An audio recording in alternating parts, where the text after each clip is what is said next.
What is up, ladies and gentlemen? I'm your homie, Jolly Dangerous, here with the Neo Digital Podcast and my co-host. Denonu, YouTube. What's going on? Yeah. Nanu, Mm-hmm. got a comment. Okay. This comment is from Nisa PDX. Okay.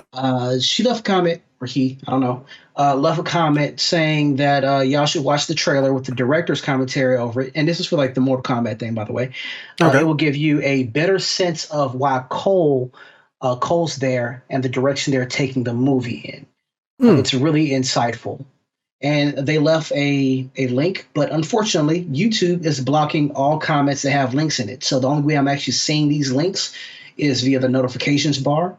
And the comment was so long I couldn't even see the link. So I just had to go off of what was said. So guys, please look in the description. You'll find our social media there, Twitter, and I think we have Instagram, or what is it? What do we have in the comments? I think Twitter, like our Twitter channels. Yeah, well, we can put it in there. So yeah, I'll put like Facebook, Instagram. Like, let us know in the comments which social media you guys use more outside of YouTube, so that way y'all can give us the actual links. Or you can go to our contact page on YouTube as well and just send us a message that way. That's probably better. You just go to the about, hit the email, send us a message real quick. So we're gonna check this out.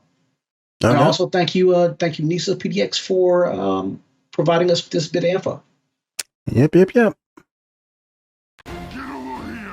Hello everyone, this is Simon McCoy, Director of Mortal Kombat. I'm going to step you through the trailer, give you some tidbits and insights in what we did.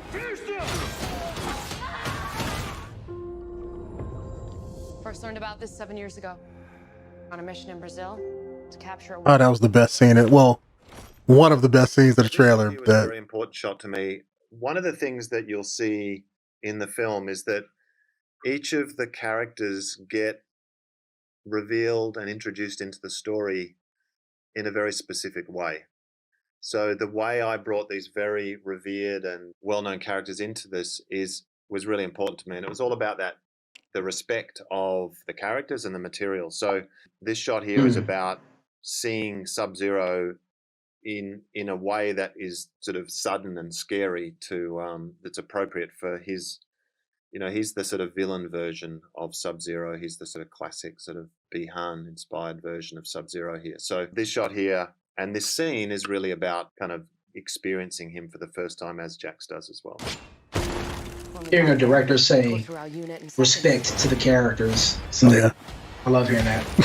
So I know in a few different iterations of Mortal Kombat, Ermac has taken Jax's arms in the past. The fact that I'm hearing him talking about where it came from is what's up. In a few different iterations. So in this film, we needed to drive a few certain characters and narratives. And so we felt that we could, given it had been done a couple of different ways in the past, we felt we had a bit of license to do that again here. We've really tried to be very truthful and true to the canon of Mortal Kombat where we can be, but every now and again we might deviate slightly.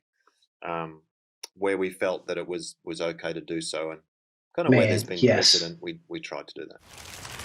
I'm liking what I'm hearing so far. Superhuman ability. Yes. Creative direction with actually thinking about it, trying to make it make sense. So here we meet. This is Cole Young, the new character, and really Cole's there again, a bit like the precedent. We felt it was okay to bring in a new character, given that Mortal Kombat has over the years sort of introduced new characters quite a bit. It's not something, it's not like stuck to the same classic set. Obviously, I'm not liking that answer, but I can see where he was going with it. Set with the addition of Kung Lao in this one, who wasn't in the original movie. But we felt there was a bit of precedent there with introducing new characters. And we just really needed to, as Cole learns, the audience learns, and it just helps. Yeah, so that's exactly what Hollywood does with a lot of stuff. I would have rather having an explanation be like, okay, well, we're thinking about multiple movies in a franchise, so we don't want to stick to any particular character from the games, because if they do that, then they have to stick to the narrative of what that character did in the games. Well, I mean, he may discuss that. So I think he Yeah, may say maybe. something like that. I doubt he wrap it up, but I'd rather him say, "Oh yeah, we had to introduce this character because that way we can follow him through the story that we want to tell versus the story from the game." But It's a birthmark. What do you mean? He was born with it. It's not a birthmark, Cole. It means you've been chosen. There's a couple of real sort of key ingredients to Mortal Kombat that I felt were really important ingredients. One, there was this sort of brutality, pardon the pun, I know it's used in the game, but Pardon the pun. there's a sort of a brutal quality to it. There's also a great levity that runs through it. Comedy and humor is a very potent ingredient. And if you use too much of it, it actually bends the wrong way. And my job, I felt, was to balance these really key ingredients that the Mortal Kombat game has handled and created so well. It's actually balanced really kind of sort of serious world building and canon and very serious sort of elements with very comedic elements, with also this sort of layer of brutality and violence that runs through the middle. So tonally, I wanted everything to have this authentic, brutal, real quality. So one of the things that really matters to me in creating a world and a story is to make people believe. And I wanted the Mortal Kombat fans and new audiences alike to come in and believe this world. Throughout history, different cultures all over the world. This is our first intro into Outworld here. And again, I wanted to bring a realism and an authenticity and a non-VFX feel to these unreal worlds. We shot this in a disused coal mine in the middle of Australia. And that is pretty much in camera. That is what it looks like. And that was a pretty incredible location. So the locations we used, the places we found, I really wanted it to feel as in camera as possible. It looked like it was ice world. Yeah, that's what I thought it was. Looks like some kind of ice tundra. I like the fact that he said it's not VFX, it's just practical, which most films need nowadays. That dragon marking? So this piece here that we're going to go through now is I think everyone's talked about this. So this is the opening of the film where we set up the rivalry between Hanzo and Bihan and the Shiro Ryu and the Lin Kuei and what their rivalry is all about. What I wanted to do was literally show Scorpion being born and the ingredients in how he comes about. So what you see there is and it gets explained more when you see the whole story in the film, but it's really about. I bet, like, literally, he goes inside, sees his family dead, and he walks out. It's like where he's coming from. Or it could be something like his family is missing, and as he's like looking around, as he leaves out, he just ninja spider senses are tingling, and so he's like, okay, let me pick up this, let me get this, and preparing for the fight that he's about to go through. Yeah. But given how the director is describing it, this is probably going to be one of those things like, oh, this happened 100 years ago. And then this is going to jump to the present.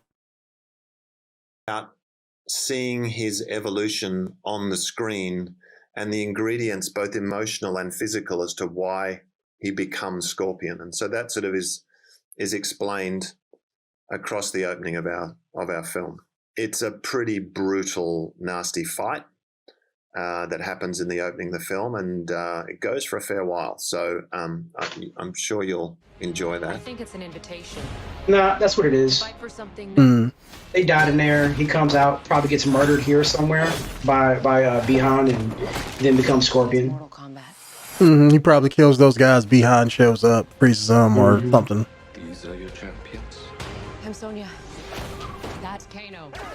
Kano is Josh Lawson, who plays Kano, is a very, very funny man. Kano provides us with a great deal of levity, a great deal of humor through the film. A lot of improv from Josh. He's a very gifted improv comedian, and you'll feel and see that. And so really, as I was talking about before, the balance of comedy and drama and violence, Josh did a number of things. Kano provides the comedy, and there's a great rivalry that tracks through the whole story between Kano and Sonya. So you'll see that, and that's kind of what's being set up here in the trailer. You just sort of get a little sense of that in that desert fight they have. I'm Liu Kang. Name's Jax. Kung Lao. Lord Raiden. The fate of Earth is in our hands. It's hard to actually talk about these things as they skim by because each of them is so dense. It's a young and Raiden. rich and sort of each character is so important. A lot of the costumes, we spent a lot of time in R&D and designing these costumes so that they felt very true to... It was all hell. I love it. A very real and considered and well-crafted version of the characters. And sometimes, like Kung Lao's hat, for instance, was a very tricky one to pull off because it was very important to me that his hat looked exactly like it should. And there's been a few different iterations of his hat, obviously, but it sort of... We went through about 20 different prototypes to get to that hat because it actually, some things you do and you think when they're in a video game, you can sort of get away with stuff. But when it's in reality, some of them look a bit silly. Some of them just were too heavy. Some of them didn't sit right. And it was a really complex process getting a lot of these costumes right. Here's Scorpion here. Probably the first version of the first time people will sort of see Scorpion in his full regalia there. Very inspired by Japanese history. Hiroyuki Sanada was really incredibly helpful in getting the Japanese history right on this character. We really wanted to be very true to his heritage and make it feel very genuine, and that's really why it was sort of born out of... I have no complaints out of that. Sort of samurai about it. No matter how many of my people you put in the ground, we will not fail. Kill them.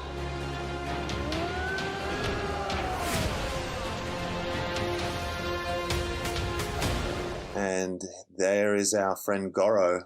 I can't really say much about what he does in the movie, but all I can say is he in beats the movie ass. And he's pretty impressive. So I'm very happy with the way he was another tricky design process because he, 4 arms doesn't always look great. It's anatomically kind of goofy. So we had to go through a lot of iterations to get, remember the first movie, get the sort of the power and the physique in him and not send it into a sort of comedic place. The guys at Method, the VFX company who created Goro, have done an amazing job. Remember that first girl? He had abs everywhere, all the way down. I was like, I am Sub-Zero.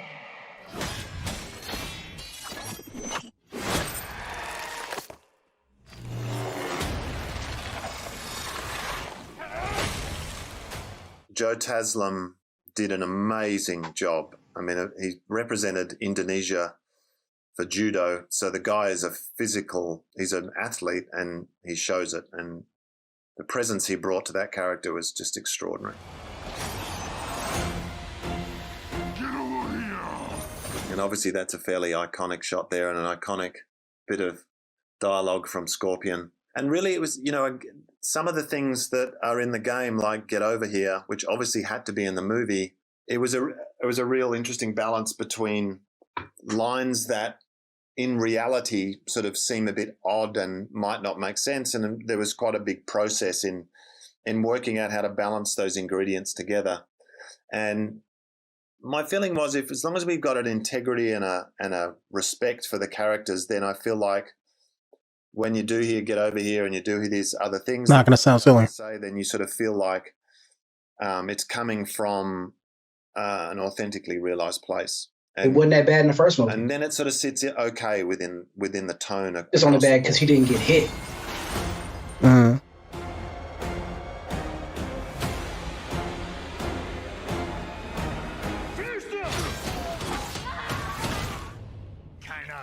So the fatalities were always in from the get-go. There was never any question from anyone at all. There was no resistance from the studio. They wanted them. I wanted them. Yeah, there's certainly restrictions on what you can do, and some of the restrictions are sort of strange and surprising, and some of them are kind of obvious. But we wanted to push it to the limit, and so yeah, there's a fatality here from Kano he ripped someone's heart out. But what was important You to know who me it was was. that even when the fatalities arrived, we couldn't just do a fatality and have it mean nothing. Well, we could have done that, and that still probably would have been good. But what I was trying to do was each time there is a fatality, or it's part of a bigger scene and a bigger narrative, so that there's perhaps a more emotion to it, or there's more power to it. So we use them not just to show, oh, we've done a fatality, but it actually becomes a sort of important ingredient in the rhythm of the action scene. We don't give ourselves the rating. Someone else looks at it and gives the rating. So, it's not for us to determine, but there's certainly a set of rules. And Bennett Walsh, who's the producer on the film, he did Kill Bill and has a lot of experience with blood. And so he was really helpful in sort of navigating what's right, what's appropriate, and what the rules are around it. And yeah, it wasn't that big a deal, really. It was like, well, we knew where they were going in, and which ones will they be, and when do they occur, and they're in there, and they're gory, so you'll love them. Okay, that makes sense. Makes sense that it's not all just in there just to be throwing it in there. Hello, everyone. This is Simon McCoy, director of Mortal Makes a Kombat. whole lot of sense. I mean, it's unfortunate that they showed who's gonna win out of Reptile and whoever the fuck he was fighting. Wait, what? Who? Wait, go back. Pause it. I want to say, wasn't that Kano just now? Let me play it again. Yeah. He's fighting Reptile. That's why he has the slash on his face. Yeah, but well, yeah, there that's you what that go. was. Yeah. You know who wins now? It's like I fucking hate trailers for that reason.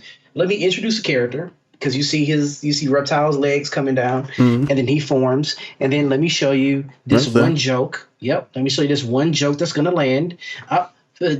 Kano wins. Look at this beauty. It's like, all right, we do a Crocodile Dundee joke. Not a Crocodile Dundee. What's his name? Crocodile Dundee. No, not him. The other one. The one that died because of the stingray. Yeah. Animal guy. Yeah. Like you do one of those numbers. Look at this beauty. Yeah, it's like, come on, man. I knew Reptile was gonna die, but I didn't want to see it. You know, don't ruin it. I know what you mean. Yeah. We were saying that earlier in previous videos, talking about the same thing about how they show too much and they show the whole movie, but it's like they got to get people pumped to go see it. But then when you watch it, it's the whole thing.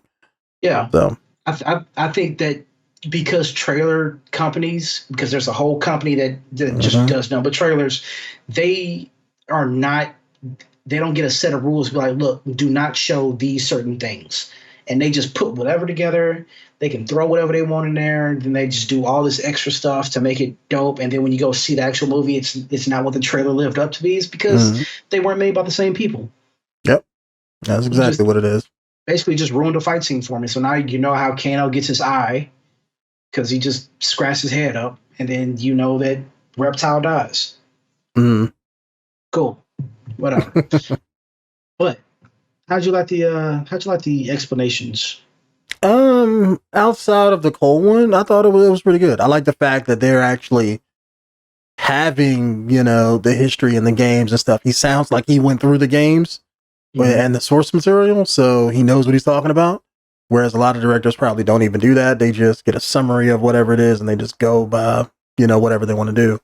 He sounds like that he's trying to change certain things to make it not make it a point, but to change certain narrative things, like with Jax would getting his arms ripped off, so they can funnel all of the characters in whatever story they're trying to tell.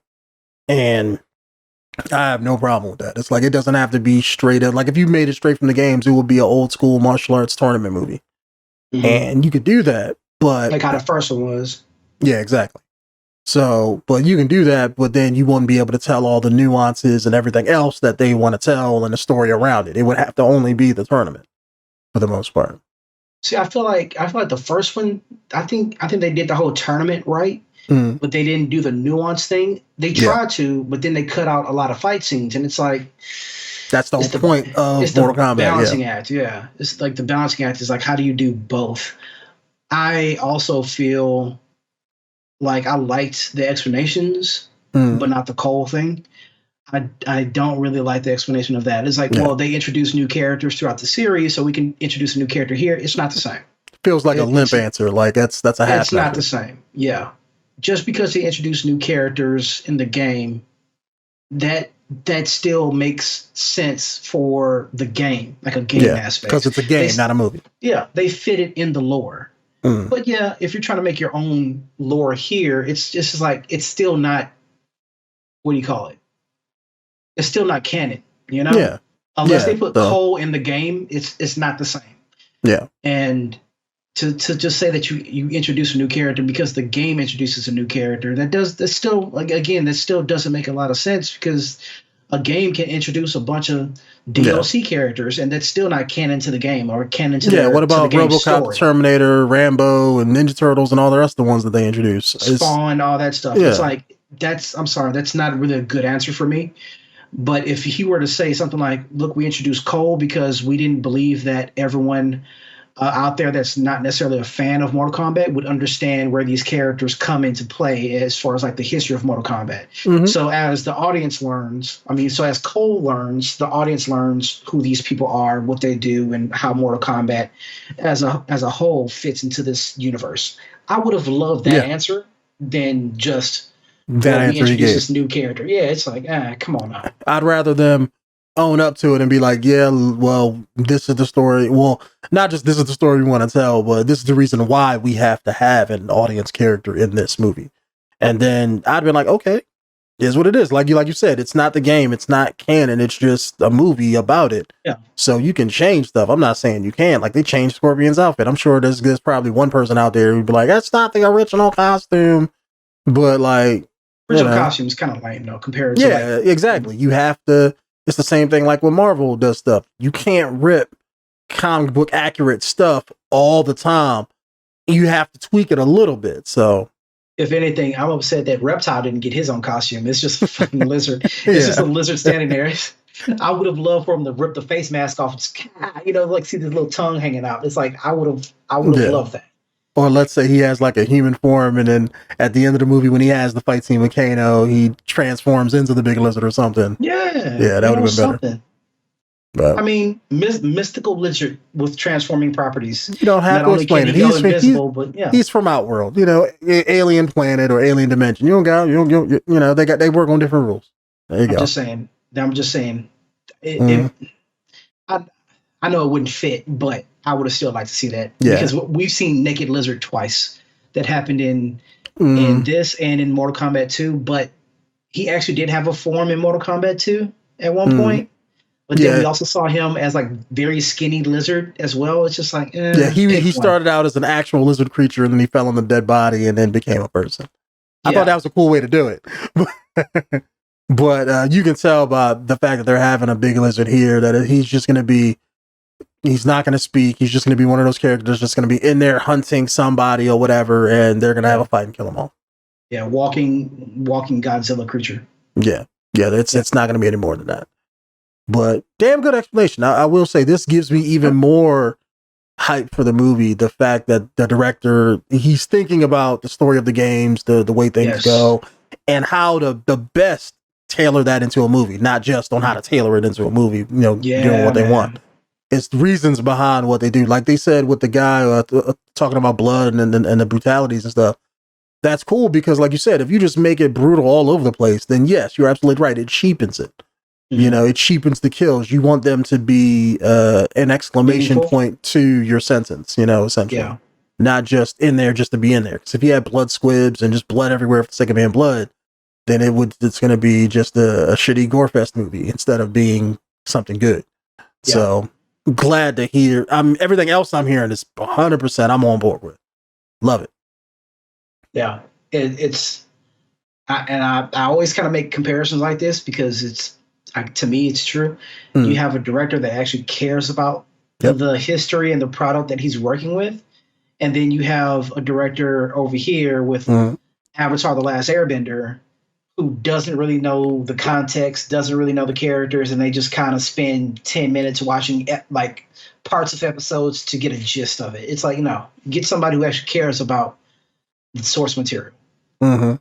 read up that about it, respects follow it, play the game, see how it is, and see what this the is main somebody cast who is. actually respects the shit. It's like, yeah, I will do this, and I will put as much respect into it as possible. I love that. And they're trying to just tie it all together in their own unique way. And that's what I like too about how they said with the armor, trying to make it more historical and stuff like that. Because, you know, the Japanese were wearing that kind of stuff back in the day. They weren't just wearing just a yellow flannel jacket and let that be that. It's like, you know, so it makes a whole lot of sense. I would have liked to seen the same difference with Sub-Zero. But maybe they didn't want to do the same shtick twice. Like if you gave his outfit and give it a more of a Chinese heritage look to it, since you know the Lin Kuei were Chinese, so it would fit. But then again, maybe you don't want to do Chinese versus Japan because that's a topic and all that stuff. I mean, I really wouldn't even go that far. It's just I just don't really see, because they still look similar in the game. You can't really just make everything as accurate as possible, because then you're just kind of changing the characters around. I mean, I like what they did. I love the way Sub-Zero looks. Similar look. It's a very menacing look too, and that's what I like about it too.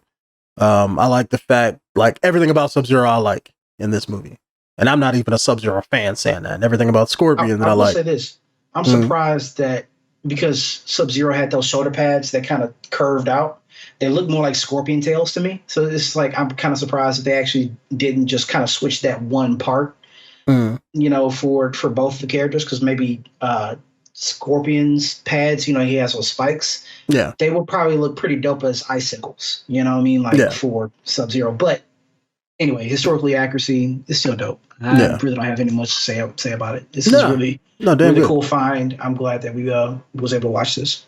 Yeah, it's definitely insightful. And I wish more directors would be like that, rather than just, I want to do my own thing, and that's all they do, because that never turns out right. But damn good little introspective video here. Like it a lot. Yep. If you guys want to see more reactions to videos like this, let us know in the comments below. Also follow our social media.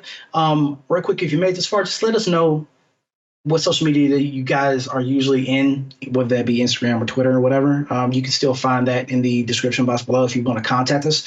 But the best way to actually kind of give us more insight of what you guys want us to check out would be to go to our contact info on our YouTube page and send us a message there, like an actual direct message with the link to the video in it. Because as far as comments go, they're not posting if you have links in them, unfortunately. Yeah. I would say also, just to add on that a little bit, if you guys do want us to watch something specific, don't link the actual web address, but just copy and paste the title of the video, because maybe that won't get blocked by YouTube. And then if we see that, we can always copy it and look it up ourselves. So we don't need the actual address, but just the title of the video itself will work. Yeah. Either way, just don't put a link in the comments. Just either send it to us in the message or just put the title down. But that's it for me. Yeah, that's it for me too. So we'll see you guys in the next one, fellas. Later. Be safe out there.